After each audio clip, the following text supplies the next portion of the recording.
awesome, but also very nerdy. So I'm giving him this moniker, Andrew 20-sided dice Bess. Let's go, boy!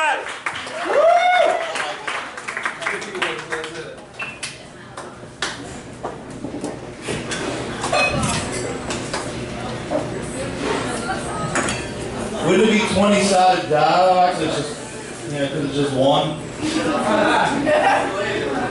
But, anybody watch WrestleMania besides me? A couple people? Well, I don't know if you wasted that 5 hours of your life like I did, but Jesus Christ, wrestling's dead. I mean, the most exciting thing about the event is the 47-year-old owner's son jumping off a steel cage into nobody. You know that wrestling's fallen pretty far. I mean, think about the other things. I mean, what were the most exciting moments? When Stone Cold Steve Austin and DDP and Mick Foley and all these other guys made an appearance that they haven't wrestled in like 15 years, that they're so unable to wrestle that if you took a piece of each one's body like a transformer and put them together, they still couldn't work a match. But the thing is even though they did all that, like, I mean, they're closer to AARP than they are WWE. I mean, why don't we work on today's wrestlers? I'm really shocked that they didn't just drag out Hulk Hogan for a fire hose match with the New Day. Oh, yeah, you were uncomfortable after that one, didn't you? But I wish wrestling was, it's fun though. Even though it sucks now, it's still fun, and it's their job. My job is not wrestling, but I wish it was like wrestling. Like, I wish the Wi-Fi code was at the top of the ladder. Or, like whenever you're late 4 or 5 times, instead of getting suspended, they call you into the office and they tell you, you're going to have to face the janitor that we hired 3 days ago that lives in the boiler room at 610 and Hell in a Cell if you want to come back in the schedule. You give 2 weeks notice. Nope, it's an I quit match. And if you win, it looks like you're stuck there.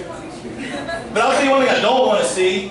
I don't know where you work, but I've noticed I ever see a bra and panties match with my co-employees. Well, I don't really have a Segway here, but I also don't have a little sweet scooter to drive around in, and they're kind of the same thing. But, whenever somebody says to me that it's my God-given right to blank, I just zone them out.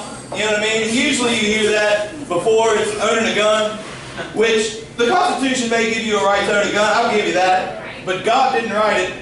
And let's refer to my pocket Bill of Rights here, and let's go through each Bill of Rights here and see if God wrote it. First, free speech. Well, that kind of goes against what he's about, so let's move on to number 2. Bear arms. I'm pretty sure the people that read the Bible think that that involves a grizzly sleeve. Soldier quarter. That sounds more Godspeed. Let's talk about something needless and pointless that takes up a few pages for no fucking reason. Oh, search and seizure. You know what? I want God to have written that one. So next time the feds are on me, I can be like, God said get a warrant, motherfucker. Oh, Fifth Amendment. You know what? Have you ever seen those like Jesus fish on a car? You know what I'm talking about? Like a little fish that goes like that? I just want it to be true so I can say I plead the fish.